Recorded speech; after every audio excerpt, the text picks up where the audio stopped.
Haleluya, haleluya, haleluya. Nataka tujifunze neno kwa ufupi kwa habari ya kusifu na kuabudu. Amen. Tunapozungumza kusifu maana yake ni nini? Au kusifia jambo, kusifu. Haleluya. Haleluya. Mungu atusaidie sana. Nataka nizungumze kwa habari ya kusifu na kuabudu. Leo tutajifunza kwa aina tofauti kidogo. Kwamba kuna mahali tunamsifia Mungu kwa kumwimbia. Amen. Tunamwimbia Mungu, tunamchezea Mungu. Yamkini tumeandaa mioyo yetu au miili yetu kwa ajili ya kumsifu Mungu. Amen. Haleluya. Na tunajiandaa kwa ajili ya kumwimbia, si ndio? Na tunaimba kwa kodi nzuri. Amen. Ili tuweze kumwimbia Mungu. Lakini inawezekana tukawa tunakuja mbele za Bwana ili tuweze kumwimbia Mungu. Amen. Kumbe hatumwimbii Mungu. Bwana Yesu asifiwe sana. Unaweza ukaimba ukafurahi sana. Na watu wa mataifa wanaimba pia wanafurahi, si ndio? Amen. Tofauti yako itakuwa iko wapi kati ya wewe na mtu wa mataifa? Wote mnaimba, wote mnafurahi. Mungu atusaidie sana. Fungue kitabu cha Yohana sura ya 4 mstari wa 23 na 24. Kitabu cha Yohana sura ya 4 mstari wa 23 na 24. Mtu mmoja amepata, anaweza kasoma. Yohana sura ya 4 mstari wa 23. Ndio.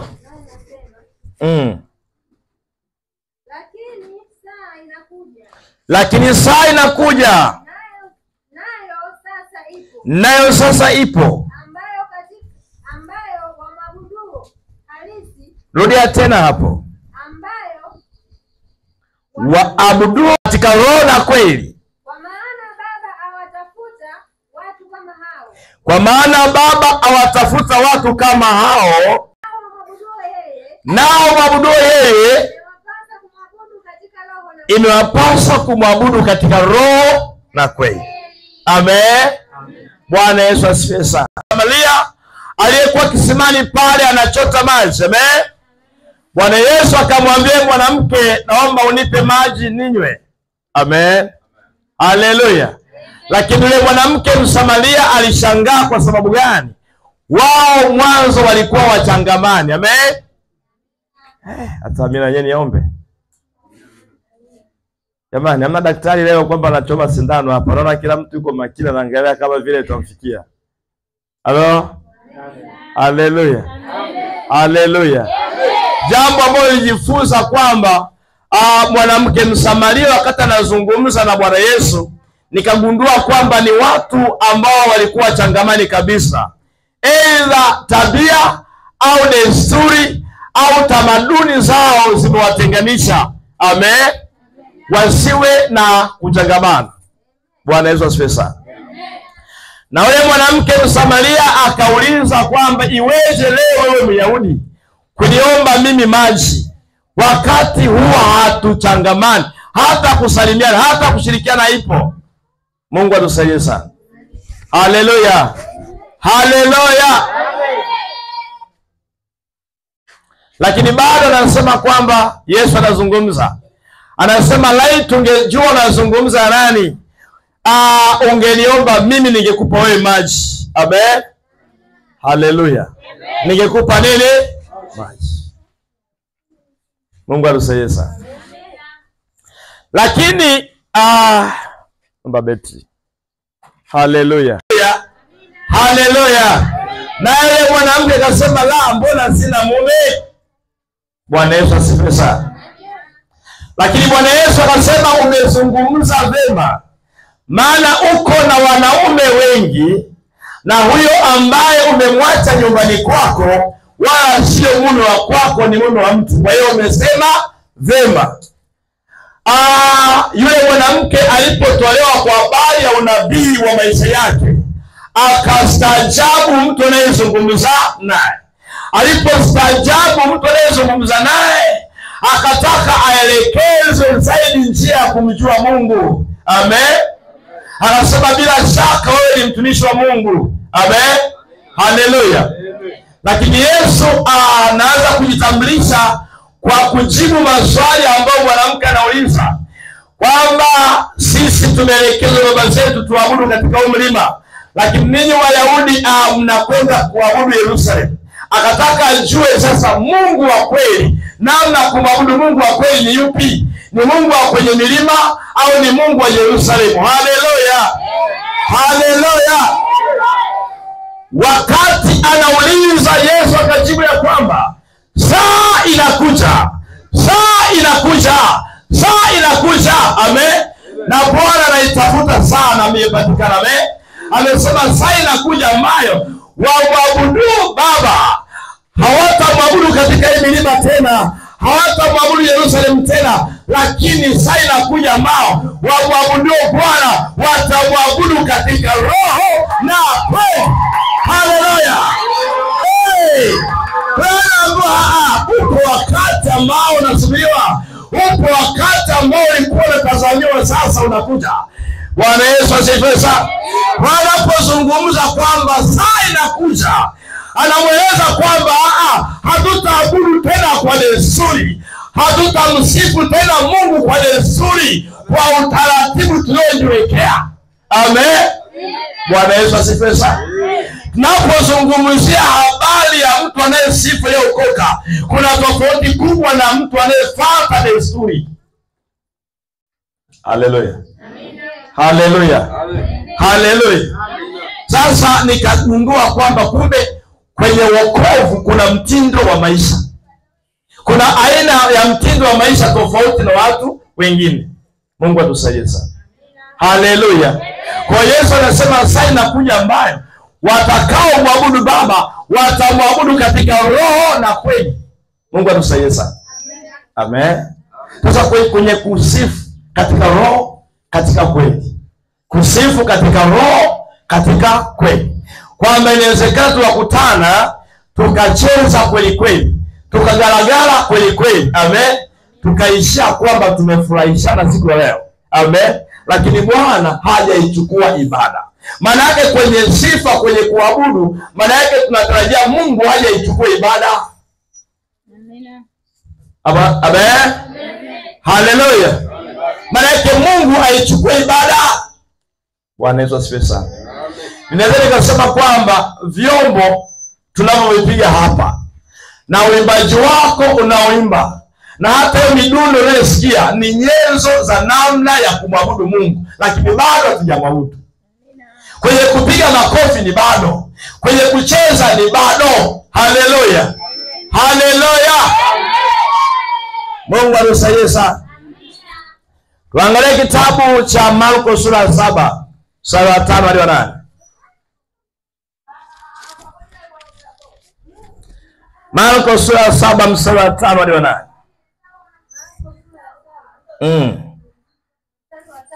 Ndio. Ndio. Basi wale Mafarisayo na waandishi wakamuuliza, mbona wanafunzi wako hawaendi kwa kufuata mapokeo ya wazee, bali kula chakula kwa mikono najisi? Najisi. Akawaambia, Isaya alitabiri Isaya alitabiri vema juu yenu ninyi wanafiki, kama ilivyoandikwa, watu hawa huniheshimu kwa midomo, ila ni anasemaje? Amen.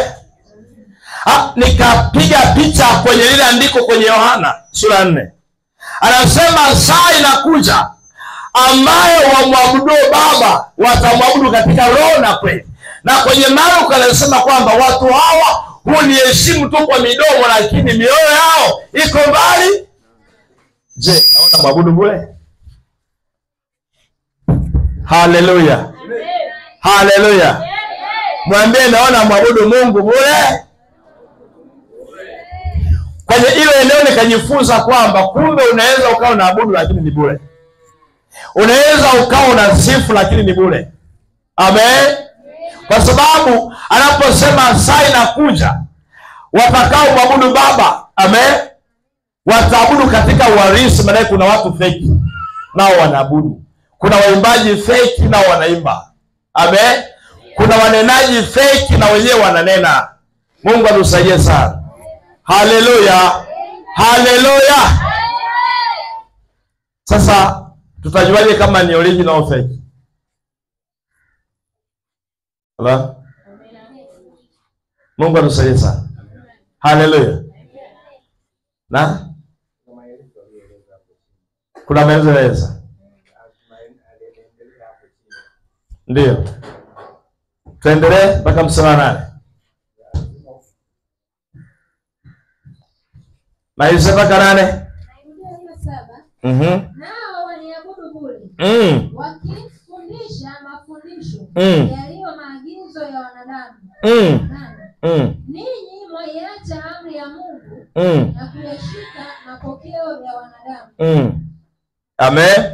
Ninyi mwaiacha amri ya Mungu na kuyashika mapokeo ya wanadamu. Bwana Yesu asifiwe sana. Jana nilikutana na changamoto moja ya swali. Amen. Haleluya. Inawezekana na yeye yakusumbua kidogo. Nilikuwa nazungumzia, amen, maana yake lengo kutafuta kati ya tofauti ya watu walioamini na ambao hawaamini. Kwa hiyo tukazungumzia kwenye eneo la msiba kwamba kuna mtu amefariki. Amen. Alafu wana ndugu wanataka kumsafirisha kumpeleka mkoani. Amen. Na bahati mbaya wana ndugu hawana pesa ya kumsafirisha mpendwa wao kwenda kumzika mkoani. Bwana Yesu asifiwe sana. Haleluya.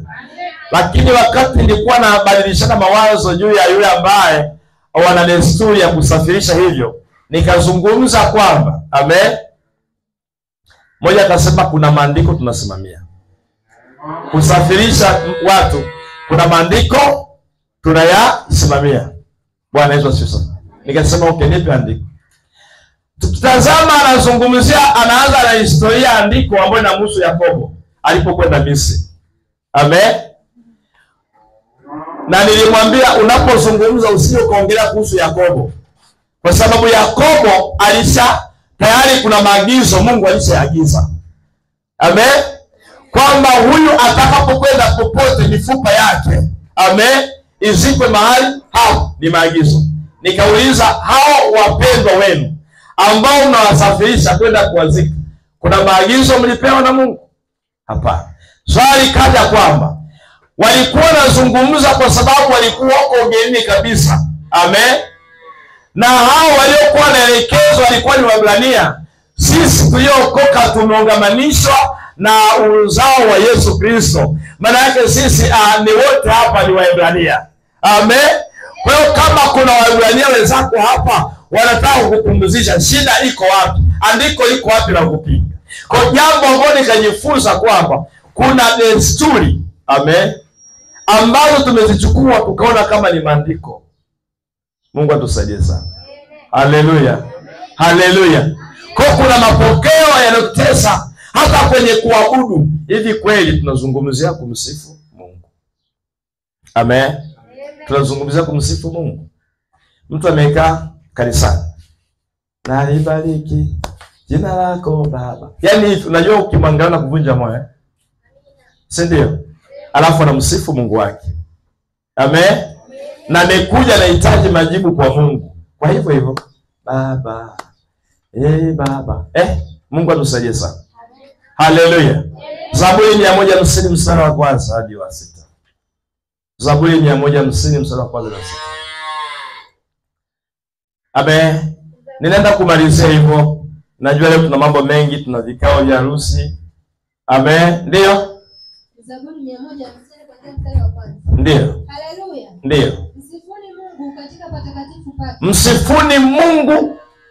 Mtumishi, hebu naomba unmute kidogo. Kuna Bwana Yesu asifiwe sana. Kuna jambo ambalo nilikuwa ninalipata siku ya jana, kuna hoja nilikuwa naijibu. Amen.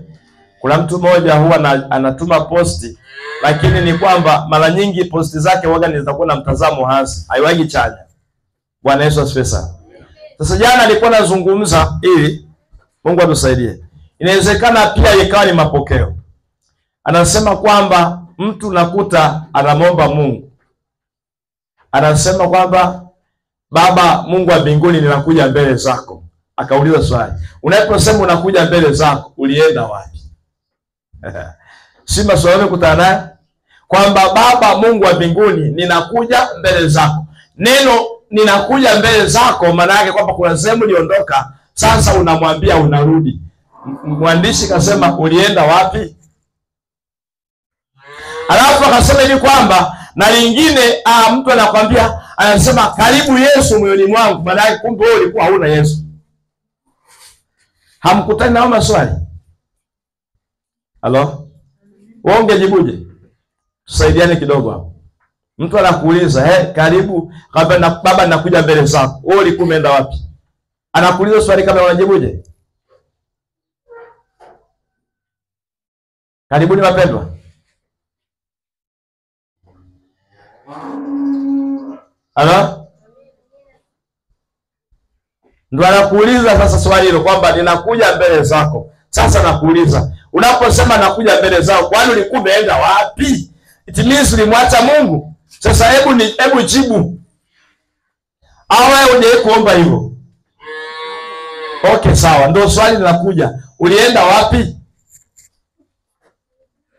Bako unamweleza Baba ninakuja mbele zako. Ulienda wapi? Maana unaweza kuna mahali ulienda, sasa unarudi. Ulienda wapi? Tunaomba jibu.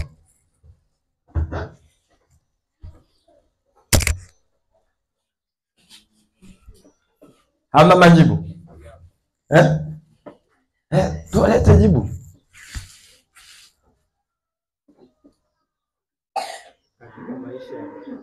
Ndio. Ndio.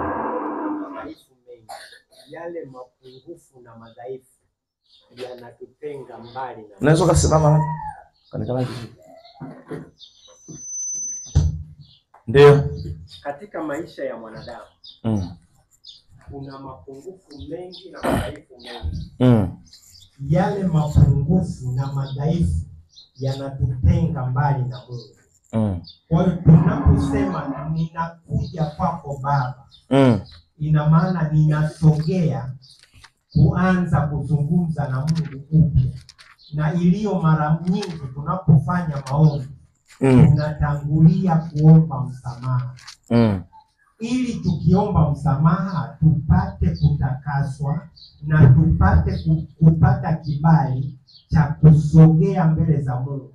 Maana bila kutakaswa kwa damu yake hatuna nafasi ya kusogea mbele za Mungu. Ndiyo maana hata wale makuhani walienda mahali patakatifu pa patakatifu wakiwa na damu mikononi mwao. Bila damu waliingia patakatifu pa patakatifu, walienda kufa kwa sababu hawakustahili. Amina. Okay, sawa. Sasa hata kwenye hii neema tulio nayo, hata kwenye hii neema bado tuendelee tuseme hivyo kwenye mbele zako. Bado naendelea kuleta upatanisho. Okay, sawa. Kwa madhaifu bado yapo. Ndio akasema Nikisema sina dhambi najidanganya, wala kweli ya Mungu haimo ndani yangu. Okay, sawa. Tunaposema karibu Yesu moyoni mwangu, na Yesu anasema mkikaa ndani yangu mtakuwa na hodi. Tunamkaribisha ingie ndani. Maana yake hakuwa ndani. Na naibisha yuko nje. Hodi jamani. Sasa unaposema karibu, maana yake sasa unamkaribisha na unamfungulia ndo aingie, si ndio? Kwa unaposema karibu Yesu, amen. Swali linakuja, okay sawa. Maana yake alikuwa hayumo moyoni? Hakuwemo moyoni. Kwa maana yake wokovu wetu bado. Sakuwa moyoni. Bwana Yesu asifiwe sana. Haleluya.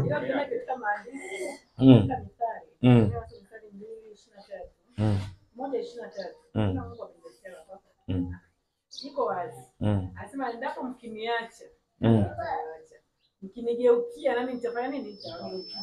Kwa katika hali ya kuishi kwetu, wakati mwingi tunafanya nini? Kuna wakati mwingine unajikuta mwanadamu ni dhaifu. Hata kwa kumwangalia mtu wa kiburi ni dhambi. Kwa hiyo unakuta katika hali machukizo ambayo tunafakana na Mungu, yeye anakuwa amekuacha na kuangalia. Lakini kwa unapoenda vipi na kukaribisha ndani mwangu, karibu nianze na wewe, yaani unajithibitisha kwamba ninapokuwa ninamkaribisha ninaweka iko ndani yangu. Sasa napiga hodi. Ukifungua na ingia ndani yako. Kwa hiyo kama ndani mwangu kwa kuchafu yeye atatoka tu. Yaani kwa ile mtambo itajikwaa mimi, yeye hawezi kukaa. Sasa Roho Mtakatifu ni mtakatifu akae sehemu ambapo patakatifu. Na unaposema karibu tena, kuna wakati kumbe unajua ameshaondoka. Kuna wakati mwingine unaomba. Inaonyesha kwamba anapoondoka tunamuonaga, yule kaondoka. Alafu baadaye tutakuja kumwambia karibu tena. Au unasema? Kwa imani tunaamini kwamba Bwana Yesu asifiwe sana. Najua mchungaji anachukua material, inawezekana kama anakuja kuhubiri Jumapili ijayo hapa. Haleluya. Okay, mimi jambo ambalo nilikuwa nimelijibu liko hivi. Ni sawa, Mungu abariki sana kwa majibu yenu. Kuna wakati mwingine tunaweza tukaondolewa namna ya kuabudu kwa sababu ya watu wa masikio utafiti. Bwana Yesu asifiwe sana. Na kwenye utafiti ndo kunatupa shida sana. Hata namna kuzungumza tu Kiswahili cha kawaida unaogopa ili kama ni tusi, kwa sababu umekutana na watu wenye masikio ya utafiti. Kwa hata namna kuabudu huwezi kuabudu vizuri.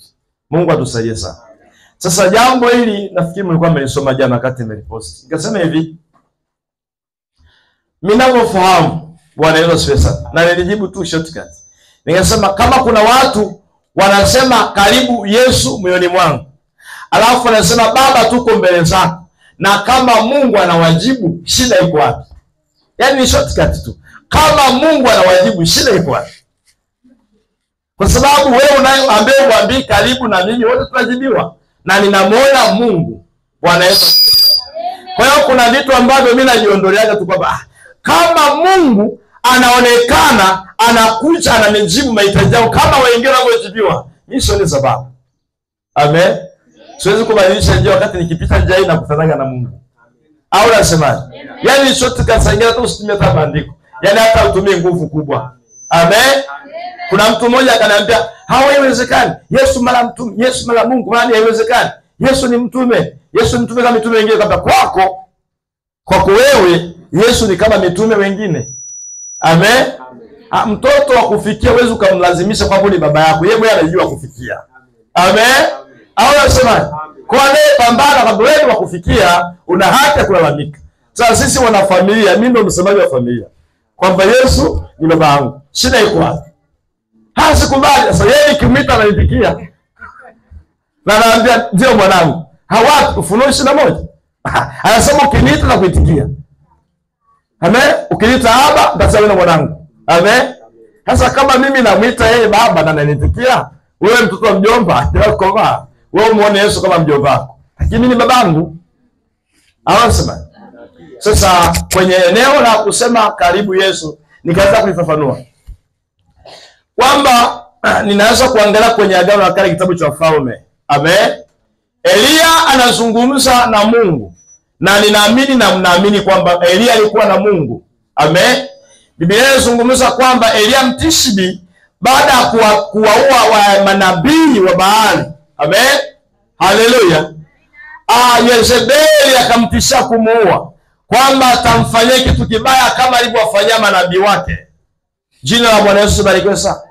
Lakini jambo ambalo alipata kwamba kwa hofu ya Yezebeli akaondoa, akimbia, akaenda mahali akajilaza, akamwita Mungu. Amen. Na alipomwita Mungu akaeleza shida zake. Bado Biblia imesema kwamba alipozungumza kumbe Mungu hakuwepo. Amen. Kwenye ile wingu. Akaenda mahali pengine tena, akaomba tena, akamwomba Mungu, akadhani Mungu yupo, akamwita Mungu. Kwa hiyo ni kwamba Bwana Yesu asifiwe sana. Nikasema hivi, kuambia kwamba ninakuja mbele zako Mungu, ninatofautisha kwamba muda huu si mrefu nilikuwa napiga story na Asumani. Amen. Na Asumani tumeshaongea naye, tumeshamalizana naye. Sasa hii ni saa ya kuongea na Mungu mwenye uwezo, mwenye nguvu, mwenye heshima kubwa kuliko mimi na Asumani. Kwa hiyo ili tutofautishe mazungumzo yangu mimi na Asumani na Mungu, nina Asumani tulipokutana mambo tunakaa tukazungumza. Hatukufanya hata kwa maombi. Lakini kwa sababu yuko Mungu mwenye uwezo wote, ninamweleza kwamba sasa siko tena na Asumani. Sasa hivi ni kwa ajili yako. Sasa Baba, ninakuja mbele zako, malaki Mungu nikizungumza naye nitakuwa uwepo wa kimungu, uwepo ili nizungumze. Asumani tunapozungumza naye hakuna haja uwepo. Amen. Si unaelewa vizuri? Maana yake hatumaanishi kwamba Yesu hayupo moyoni wetu. Amen. Haina maana kwamba Yesu hayuko moyoni wetu, lakini tunatengeneza heshima alafu aone kwamba mwanangu kumbe kwa ini signal. Bwana Yesu asifiwe sana. Amen.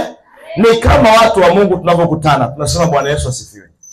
Bwana Yesu asifiwe. Tumechagua kuwa ni sala yetu au tumsifu Yesu Kristo. Tumechagua kuwa ni sala yetu. Amen. Hii inatutambulisha kwamba ni watu wa imani moja. Tunamwamini nani? Kristo.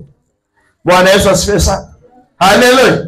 Kwa maana yake kwamba hata kwenye namna ya kwenda kuongea na Mungu kuna mazingira yetu ambayo tunaandaa. Hivi kweli jirani yako, mgeni wako amekuja wa maana, wewe utengeneze mazingira pale nyumbani, kufagia, kudeki, si ndio? Kuweka mazingira mazuri, aina ya chakula. Huyo ni mwanadamu tu. Vipi Mungu? Bwana Yesu asifiwe sana. Kwa hiyo nazungumza kwamba ni namna ya kutengeneza mazingira, uwepo wa kimungu uje, na uwepo wake ukija akijua kwamba siongea na mwingine zaidi ya yeye, ndio ananisikiliza. Amen.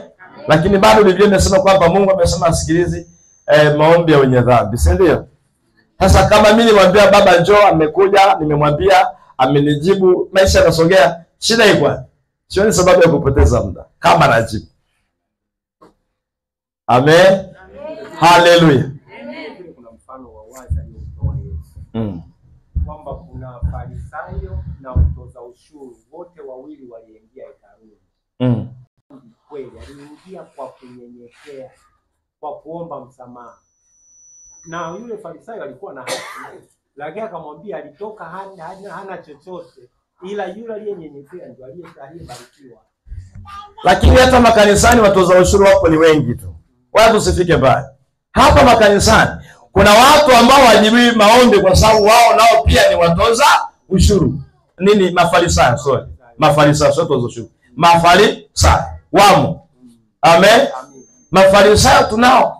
Na ndio maana tunapoongelea jambo la kimungu, mtu anapokwenda mbele ya Mungu, kuna Farisayo huyu naye.